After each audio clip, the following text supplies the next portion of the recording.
Doki Doki Literature Club is the latest and greatest video game created by the same team that brought you the renowned Project M. Team Salvato, headed by Dave Salvato, have set out to create the greatest dating simulator of the year. In the game, you join 4 girls in their literature club to get to know them better and possibly have a chance at dating one of them. There's even a point to where you can invite one of them over to help with various activities such as baking, crafting, and painting. How much better could it get?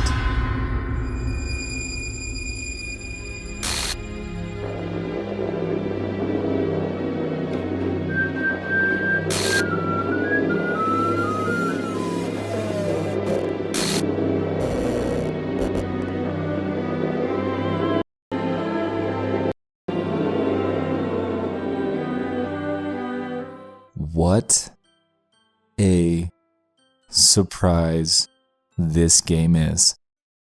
Have you ever had something take your expectations, flip them upside down, and twist them into a morbid, unrecognizable monster? Well, that's precisely what Doki Doki Literature Club accomplishes.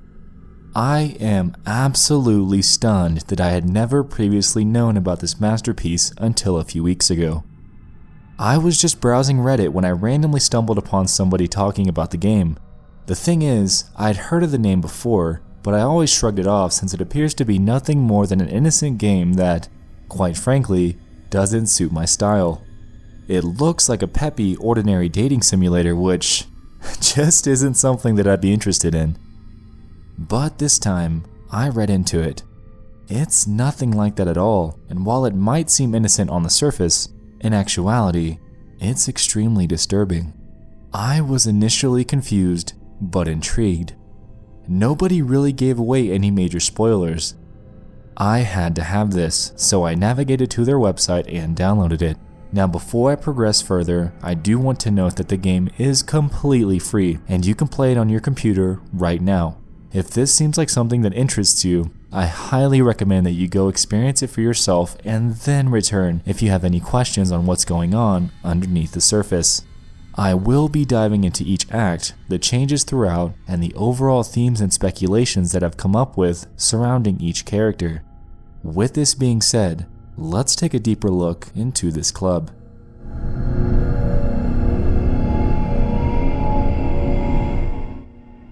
Aside from the multiple content warnings that pop up when launching the game, this beast appears to be an innocent visual novella in the form of a video game. The story surrounds your interactions with 4 girls as you're forced into joining a literature club with them. These girls are Sayori, your childhood best friend and the one who forces you into joining this club, Yuri, the soft-spoken and fickle bookworm, Natsuki, the young, hot-headed manga fanatic, and Monika, the kind president. Each girl has a different background, and through multiple choices that you're able to make in the game, the outcome will slightly change. The way that I'm going to structure this video will be based entirely off of my personal experience with the game and the choices that I made. I know that decision variations may change the story, so do keep this in mind.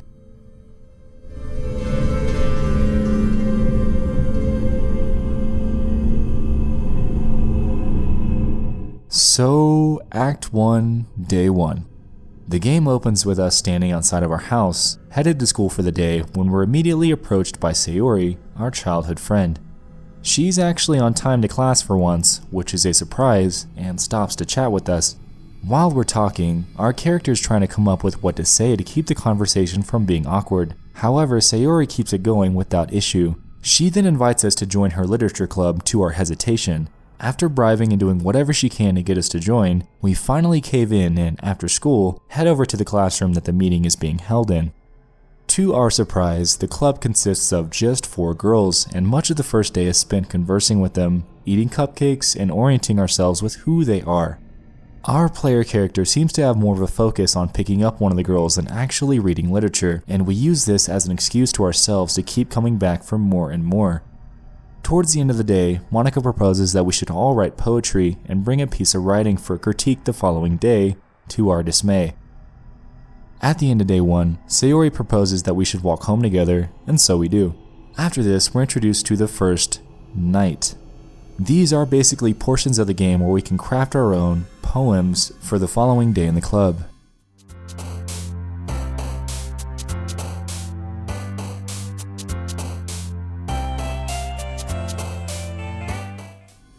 To do this, we have to select 20 buzzwords that we think would appeal to each girl, shown on the left.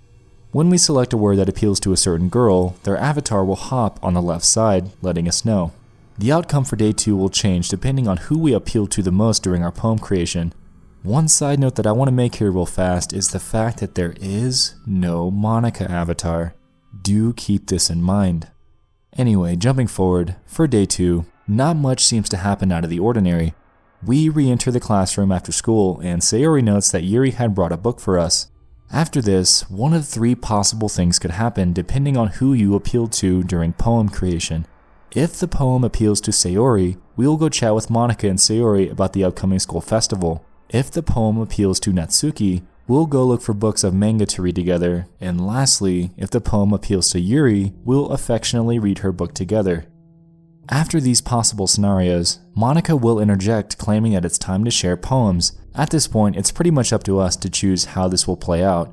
We can share our poem with each of the girls in whatever order we want, and depending on who it appeals to, the responses will be slightly altered. After sharing our poems, Natsuki and Yuri begin to argue about their writing styles, and it's up to us to either choose a side in the argument or get Sayori to break it up. Regardless of who we choose, after the scuffle, Monica interjects, closing the day and sending us home. On the way home, Sayori obliviously claims how much everyone likes me and how great the club is, to our hesitation. Following this, the day closes. For day 3, we show up to the club sans Monica. Sayori greets us and asks us to join her in grabbing a snack. Natsuki throws a cookie at Sayori before jumping into the conversation with Yuri, and they talk about cookies and whatnot. One side note that I want to make here before we progress is when they bring up Monica for being late. They claim that they don't know where she is, and Sayori implies that she might have a before cutting herself off. This leaves the floor open to interpretation. However, after putting the obvious 2 and 2 together, we can assume that she means a boyfriend. The interesting part is, however, when Yuri chimes in, claiming that Monica is probably more desirable than all of us combined, to which Sayori agrees. Keep this in mind. Anyway, Monica then rushes in apologizing for being late and letting us know that she was playing piano, to our surprise. After this, depending on who your poem appeals to, one of 3 things will happen. If the poem appeals to Sayori, you'll leave the class to help her gather supplies. While getting them, crayons will fall onto her head and you'll be left with consoling her to help her feel better. If the poem appeals to Natsuki, you'll go with her to the closet to gather books of manga, and while she's on a chair with a heavy box, she falls straight onto the main character, to which afterwards we console her. If the poem appeals to Yuri, we'll help her make some tea, and afterwards we'll read our book together once more before a strange scene occurs with us putting chocolate into her mouth for her. Following these possible scenarios, Monica interrupts once more, claiming that it's once again poetry time, and so we share amongst ourselves once again.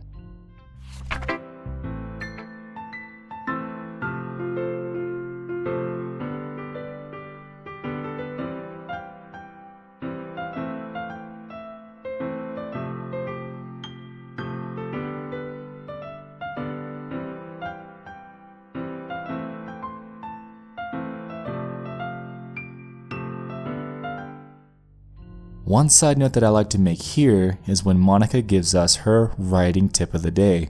It's very easy to overlook this as a simple, remember to save your game, reminder that most games have. However, it's strikingly out of place for those that are following the narrative. Monica appears to be self-aware that this is indeed a game. So after this, Monica claims that we're going to be doing a poetry performance for the school festival. To everyone's dismay, they then rehearse amongst themselves, and following this, the club meeting concludes for the day. While walking home with Sayori, she asks you a very straightforward question. She asks that if, theoretically, Yuri asked us to walk home with her instead of Sayori, who would we choose? We're then presented with an option. However, after doing some digging on this, it seems that whatever option we choose makes no difference in the overall story of the game. After this, and depending on your answer, Sayori will be pleased or taken aback and trail off back home.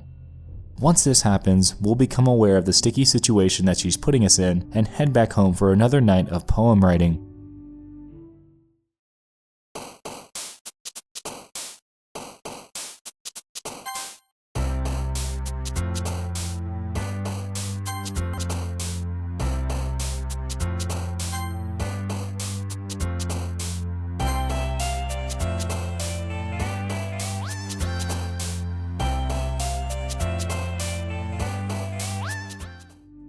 For day 4, we head back to the classroom to begin planning for the big festival.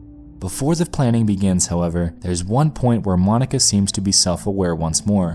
When discussing what they look forward to most at the festival, Natsuki claims that she would love to have squid. Squid, Monica replies. That's a pretty specific thing to look forward to. Natsuki then retorts, oh come on, you don't like squid, you of all people. To which Monica then responds with, huh? I didn't say I don't like it. Besides, what do you mean by you people?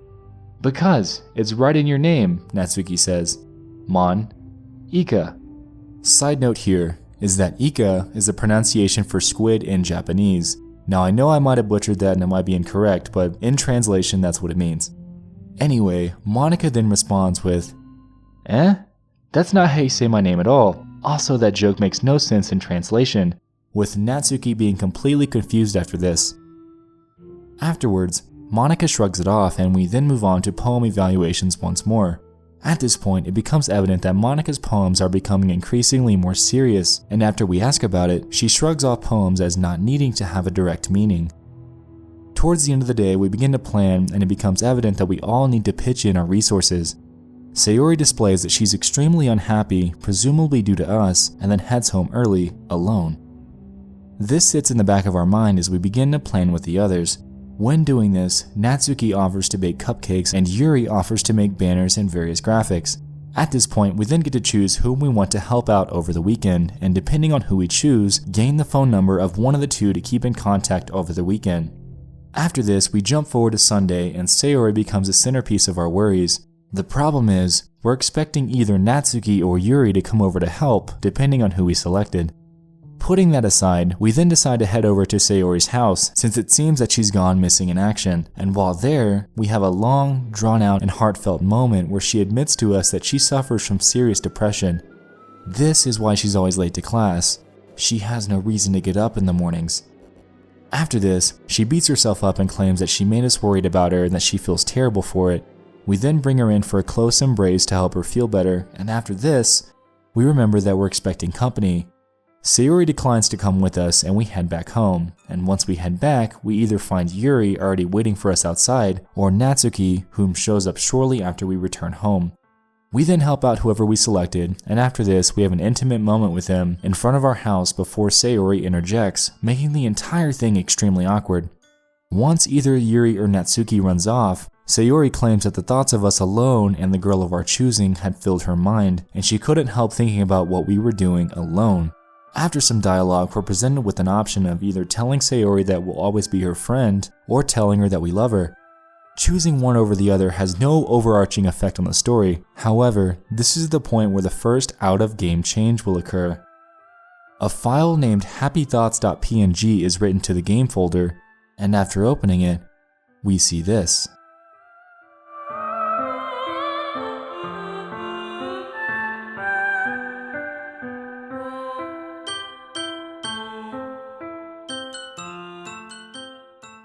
For day 5, we wake up to the absence of Sayori. We thought that, of all days, this would be the day that we greet her to join us in the walk to school. We're worried, but we make our way to class anyway. Monica greets us claiming that we're super early, and that after Sayori and I's exchange the day prior, we really shouldn't have left Sayori hanging like that. We were a little worried, however we press on to take a look at the poems that each member had submitted in the festival book, and when reading Sayori's, it's this.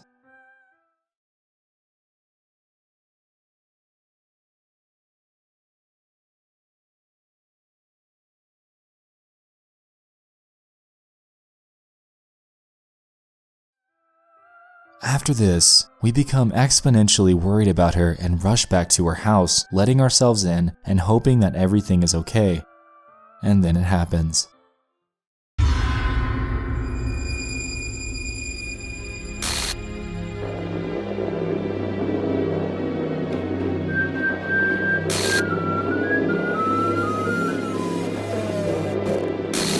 One thing that typical users might overlook at this point is the background. We can see that a file named traceback.txt has a surprise waiting for us. After staring at the screen for a bit, the screen fades to black and the word end appears before returning us to the title screen. Side note here, upon digging into the game's program files, we find said text file, and upon reading it, it says this.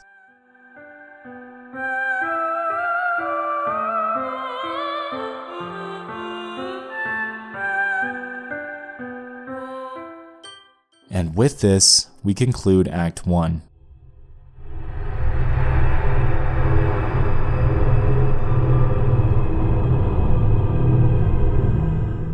Act 2 is where the game really begins to go off the rails. Glitches, distortions, and corrupted text become a normality, and it all begins at the title screen on the main menu.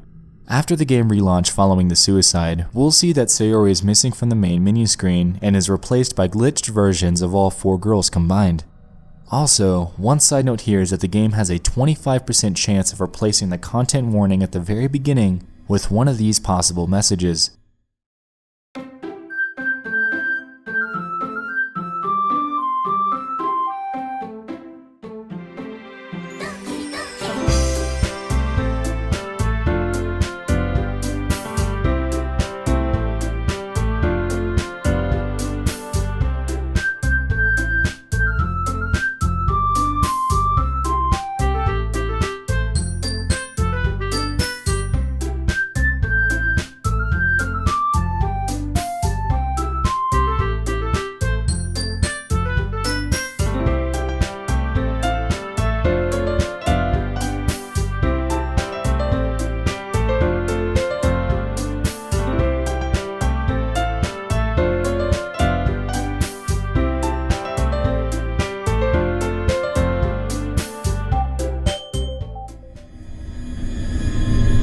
So day 1 of Act 2 appears to begin very similar to how it did in Act 1. However, the music seems to be slightly distorted and Sayori's name is completely eliminated, being replaced by randomized glitch text.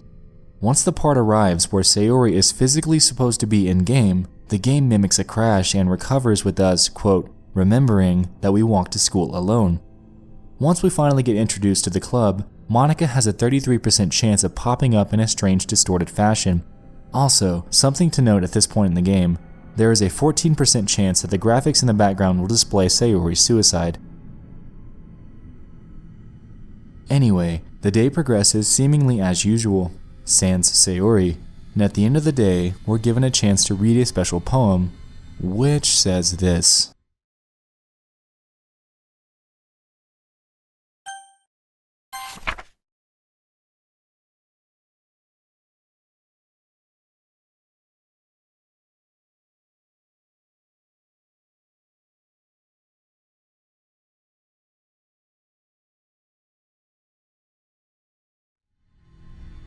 After this, we're able to go back to the poem writing once again. However, we begin to notice that Sayori's avatar is missing. The remaining words in the game that ordinarily would go to Sayori are given to either Yuri or Natsuki, depending on how much they favor one another. Also, one thing to note at this point is that there's an extremely slight chance that picking words for Yuri will cause her avatar to change faces to this very creepy one that we see here. After the poem game, a file called canyouhearme.txt is written to the game's directory, and opening it reveals this.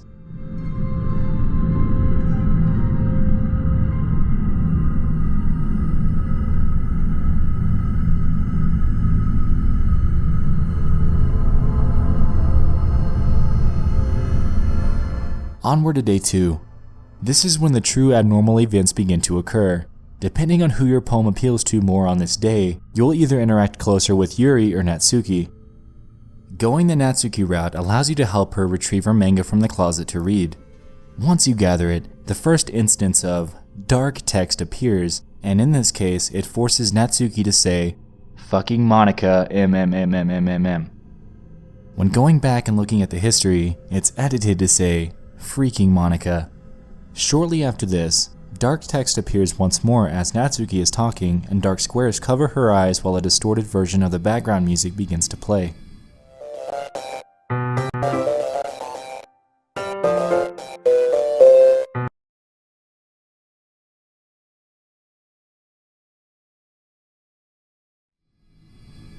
Monica then gives her a protein bar and she reverts back to normal, ending the scene.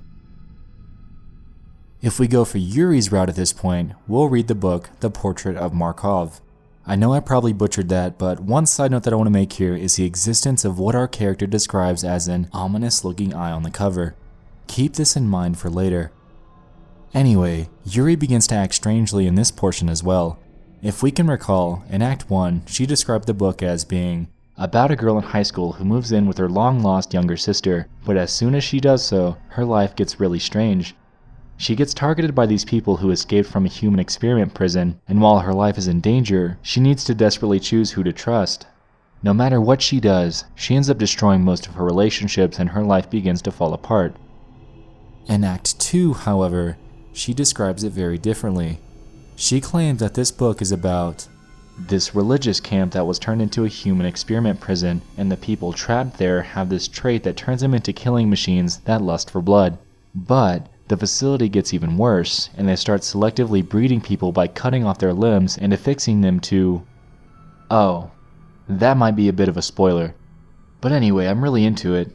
The book, I mean, not the thing about the limbs. Some other things to note about Yuri is when she apologizes for dozing off. In Act 1, she claims that when I let things like books and writing fill my thoughts, I kind of forget to pay attention to other people. However, in Act 2, she words it very differently, with glitch text interjecting between these two lines, saying that her whole body gets incredibly followed by said glitch text. After this, it's time to swap poems once more, and one notable thing to remember when sharing with Natsuki is that if she doesn't like your poem at this point in the game, there's a 1/3 chance of her eyes popping out before she continues with the scene as normal. After the poem swap, an argument between Natsuki and Yuri occurs. While this was lighthearted and normal in Act 1, it's much darker in Act 2, referencing Yuri and her tendency to cut herself. The song Poem Panic begins to play, as it did in Act 1, however this time it's in a very creepy and distorted manner.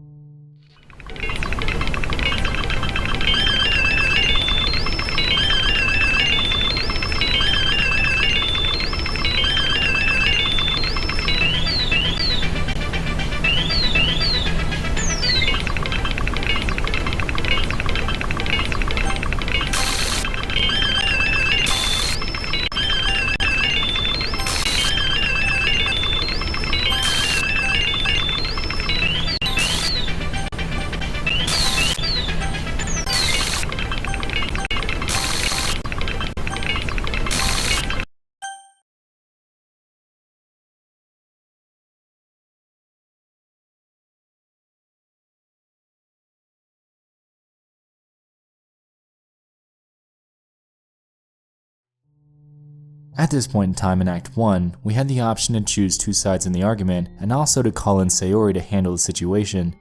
It's much different here since, as we know, Sayori is dead. So, we're left to either choose Natsuki or Yuri. However, no matter who we choose, a glitch will occur, causing the screen to zoom towards Natsuki's option. After 9 clicks, Monika interjects claiming that Natsuki will forget about this. The story then progresses with Yuri asking to talk to us, and when she does, she claims that, "I really appreciate you understand," before being cut off by glitch text and jumping immediately into the poem game. This is the first opportunity for us to experience glitch text in the poem game itself, and if we click on it, the screen will glitch white, the music will halt to a creepy distorted version, and Yuri's sticker will become huge and glitched. After the poem game, a file named etc.txt will be written to the game's directory, which says this.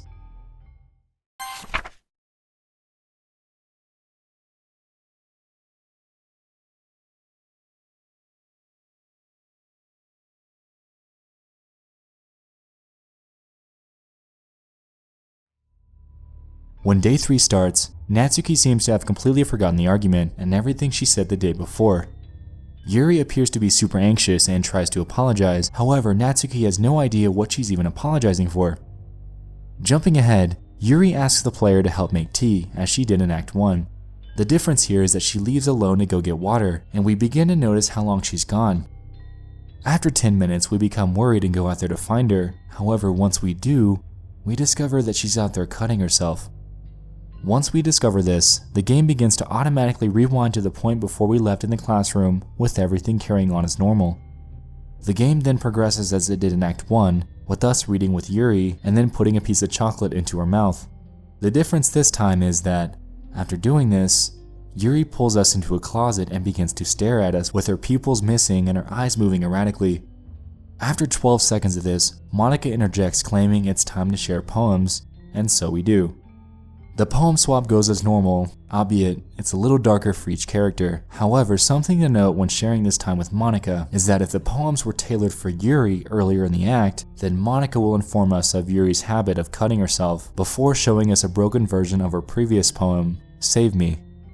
When sharing with Natsuki, if she did not like them before, she'll then show you the poem Amy Likes Spiders from Act 1. If she did like your previous poems from earlier, then she'll show us a coded poem which, when decoded, is titled Open Your Third Eye, which bears reference to the mysterious eye on the cover of Yuri's book from earlier. The poem, when decoded, reads this: I can feel the tenderness of her skin through the knife as if it were an extension of my sense of touch. My body nearly convulses. There's something incredibly faint, deep down, that screams to resist this uncontrollable pleasure. But I can already tell that I'm being pushed over the edge. I can't stop myself. I want to note here that this poem likely relates to Yuri and her aforementioned habit of cutting herself for pleasure. Also, the book Project of Markov, having that eye symbol on the cover, could lead to something greater involving Yuri directly. However, we'll dive into that in more detail shortly. Anyway, after reading this, Natsuki will ask us why we didn't read with her that day, and her face will go blank with swirling black squares replacing her eyes and mouth while the music begins to distort, and after this, her neck will snap and the screen will cut to black, followed by the word end in reverse. After this, the game will resume as normal, and Yuri will argue with Natsuki regarding the club and new member recruitment. Yuri then pulls us to the side, comes in close to us, and claims that nobody would care if Natsuki killed herself, and right after this, her eye will burst and begin to bleed. After a brief talk with Monica, the game jumps back to the poem portion. During this iteration of the poem game, Yuri's sleeve is rolled up, revealing the cuts on her arm. Also, there's a slight chance that, this time, Monica's previously hidden avatar, that we noted didn't exist, will jump, depending on what word we pick here. When this concludes, we're able to jump ahead to day 4. To open the 4th day, either Yuri or Natsuki will apologize for the arguments, depending on who we chose more words for in this iteration of the poem game. Then, the game cuts to the scene in the hallway with Yuri cutting herself. If we've already seen this before, depending on our previous actions, the game will back up and Yuri will note that she's feeling deja vu. Yuri then will apologize for her inability to process intense emotions, and then claims how nice it would be to spend alone time with the player character, citing that was our reason for joining anyway. While she's talking, Monica will slowly fade onto the screen and in front of the dialogue box before the screen cuts to black, and then immediately to a choice of who to share poems with. When choosing Monica, she won't share anything. Instead, she'll tell us, "Don't say I didn't warn you." When sharing with Natsuki, she'll express concern regarding Yuri and her recent disturbing behavior. She then claims that she has a special poem just for us, and that it means a lot to her. After opening it, it's revealed that it's actually a plea for help that reads this: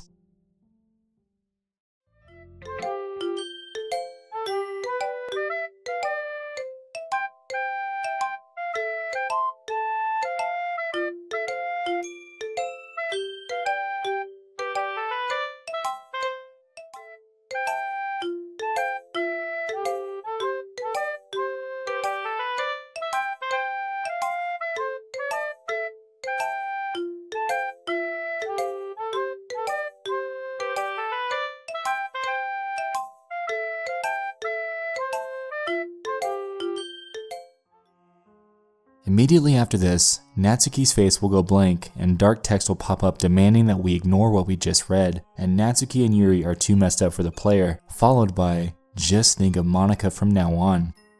Just Monica. After this, we're tasked with choosing an option, however they all say just Monica. After clicking on one, a fake game restart will occur with the text "Just Monica" appearing before the main menu sequence and jumping back into the game. When we finally share our poem with Yuri, she acts incredibly strange, making obsessive comments and claiming that she likes when she cuts herself with our poems. Once we finally read hers, it's revealed to be this.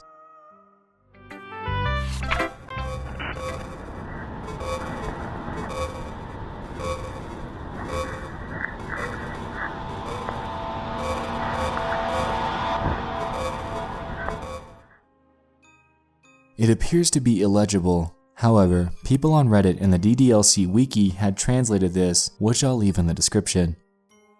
We're then given the option to help either Natsuki, Monika, or Yuri with festival preparation. However, our mouse is taken over, automatically redirecting to Monika.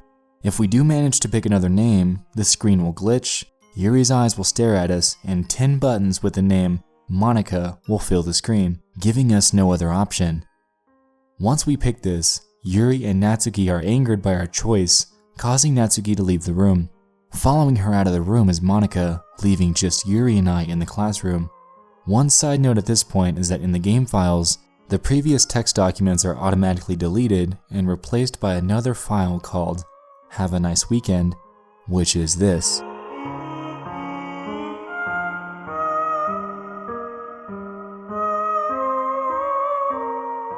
Anyway, Yuri then professes her uncontrollable love for us, and we're then presented with 2 options to respond. No matter what we choose, Yuri then begins to laugh like a maniac, and right after this, stabs herself multiple times in the stomach before falling to the floor. At this moment, it's noted that the game script is broken, and we're stuck in this classroom with a dead Yuri, as she says 1,440 lines of randomly generated dark text.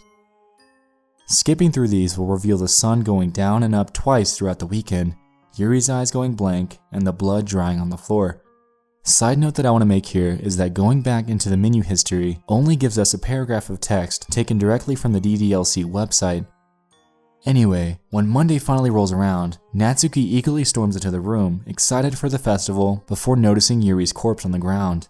She then vomits and leaves abruptly. Once Monika enters, she notices Yuri. However, instead of acting surprised, she claims that she's going to delete Natsuki and Yuri, to which she does. This then triggers a game restart, thrusting us into Act 3.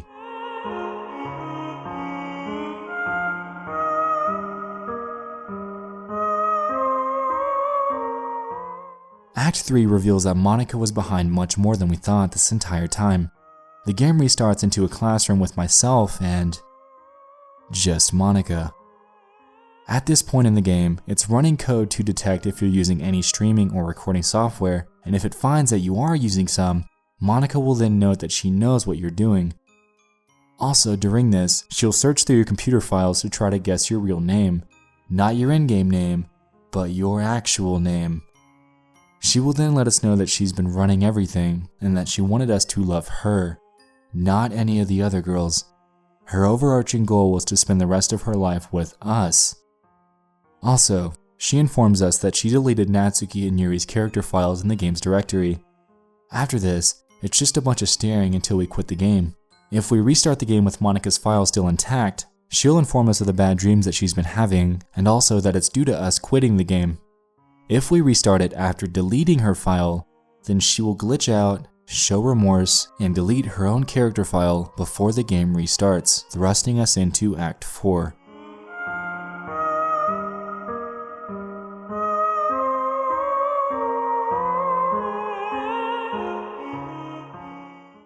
This segment serves as an epilogue and lets us know that there might be more to this than we think. After the title sequence, the game starts as normal from the beginning. However, once we conclude the first meeting with Sayori, Yuri, and Natsuki, who have been restored, one of 2 things will happen.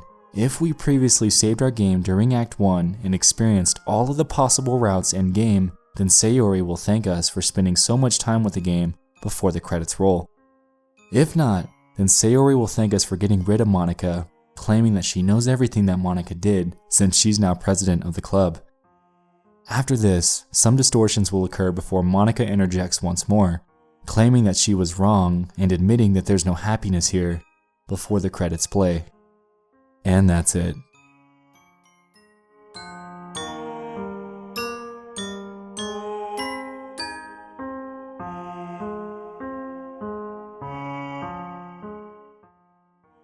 Now, I want to take a moment and dive into my theories surrounding each girl and their potential backstory. Each one seems to have some sort of mental illness or signs of abuse through their dialogue and actions. For Yuri, we're given multiple hints throughout the game that she cuts herself. This is shown all throughout Act 1 and could be tied to some sort of verbal abuse at home. The reason I say this is due to her constant hesitation when saying anything out of the ordinary or incorrect to us. Throughout the game, we experienced her being extremely over-apologetic to the point of it being annoying. Yuri may have abusive parents who are overly strict on what she thinks and says, and this overall could lead to a disconnect with the world within her mind and in real life, resulting in her constant habit of spacing out. Regarding Natsuki, it seems that she doesn't eat as she should. It's hinted at all throughout the game that she's hungry and needs some sort of snack, and this could potentially due to careless and abusive parents as well, albeit in a different manner than Yuri. Natsuki might not have a parental figure to cook back home, which might lead her to just not eat. This could explain her smaller than usual size that's hinted at throughout the game. One other thing that I want to note here is in Act 2, when she states, "My father would beat the shit out of me if he caught me reading this," implying that her parents have a strong opposition to her passion, being manga. The lack of food, coupled with the stress and anxiety that comes with the possibility of being beaten, could lead to a lack of appetite at home, which then leads to eventual hunger at school, resulting in her innocently snapping at Yuri or the player character, depending on which route we take. Sayori is probably the most obvious one to pick apart since she blatantly tells us what's wrong in her life. She informed us that she suffers from depression and lacks a reason to even get up in the morning. As we know, this eventually leads to her hanging herself. I wanted to dig into her parents though. As we know from the game, our character lets himself in every single time he goes to her house. You'd think that there would be some mention of a parental figure somewhere in the dialogue that we're given, however there isn't. Zip. Nothing. This is a larger deal since the first time we let ourselves in to check on her, it was a Sunday. You'd think that her parents would be around, wouldn't you? Could her parents be away all of this time? Or could they just ignore her, throwing her to the curb while they do things on a day-to-day basis? After all, she suffers from depression, and they could be fed up with it, leaving her alone all day. A couple things that I want to propose here is that either 1, her parents do care, however just don't know about her depression. Sayori does seem to be peppy and cheerful on the surface, and she does know how to hide it well. They could have just been out shopping or something completely ordinary. We don't really know for certain. Or, for 2, her parents could be dead. There's absolutely no proof either way, but there is a possibility that her depression could be caused by her parents' death. The second theory is a bit more of a stretch, but I still think there could be something there. Lastly, Monika. She doesn't seem to suffer from abuse at all. What she does seem to have though, is a split personality disorder. Throughout the entire game, she's been manipulating things behind the scenes, doing the best to drive us to her. She puts on this happy face and acts completely sweet and innocent. Things take a total 180 at the end of the game when she turns into a complete creep, and while she's doing this, she's completely oblivious to everything she just did. She's locked in on us, and the reserved, kind Monika is left in the dark. I will say though, after deleting her character file, we do see this side of Monika return since it seems that she snaps out of it. She acts sweet in the final bits of the game, apologizing for everything that she's done and ending it all, including the game. Next, I want to dive into the obvious hidden character files that I'm sure you've heard others talk about. When manipulating Sayori's file to an OGG, which is a sound file, a user on Reddit by the name of Mythos came to find that there was a hidden spectrogram in the audio. When translated and cleaned up, he determined that it was a QR code, which led to his site for a project named Libitina. More on that shortly. When he converted Monika's file into a PNG, he determined that the image was nothing more than a strange square with a ring of fire surrounding it. After looking into the square a bit more, it was determined that it was encoded, and after translation was a long set of dialogue, seemingly from Monika herself, followed by the year 2018. I'll leave a link to the entire translation in the description. Anyway, when manipulating Natsuki's file into a PNG, he got this image, and after cleaning it up, determined that it's actually a visual of a woman's face. It's believed that this is possibly related to Project Libitina. Lastly, when Yuri's character file is opened in a text editor, it appeared to be complete nonsense, but after some manipulation, they determined that it was encoded in base 64. Translating this resulted in a long poem that was actually taken from a story that was posted 2 years ago on the subreddit No Sleep. After asking Dan Salvato about this, he revealed to Mythos that he himself had written it and thought it would be a fun Easter egg for the game. Moving forward, we mentioned Project Libitina earlier, and when navigating to the website that was hidden in Sayori's file, we can see that there are multiple names of, quote, test subjects that could be potential victims for characters in this project. The 2018 from the aforementioned translation from Monica's file could very well be a release year for this game, and it honestly could have something to do with the multiple mentions of the third eye littered throughout the game. It's almost thrown in our face so much that we can't help but notice it. We'll have to see.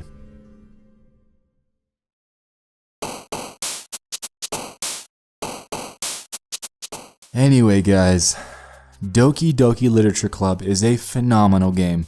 It's one of those masterpieces that had caught me completely off guard and sent me down a rabbit hole of secrets, twists, and themes that are absolutely disturbing. Team Salvato, with their work through Project M and this, have made a statement that they're in the business to make only the best content that they can, and with their track history so far, it definitely shows. I know that I missed quite a bit from the game in this, and that your theories might differ from mine. I'd love for you to share your thoughts, what you think each character's backstory is, or even point out little segments that might be of interest. Also, I want to extend a massive thank you to the guys from the Doki Doki Literature subreddit, from the ARG subreddit, and to all of those who were involved in the creation of the wiki. It was a huge help in piecing together this puzzle. To my audience, I'll have the links to all of those in the description as well. Lastly, thank you so much for watching. I'll see you in the next one. I love you all, and good night.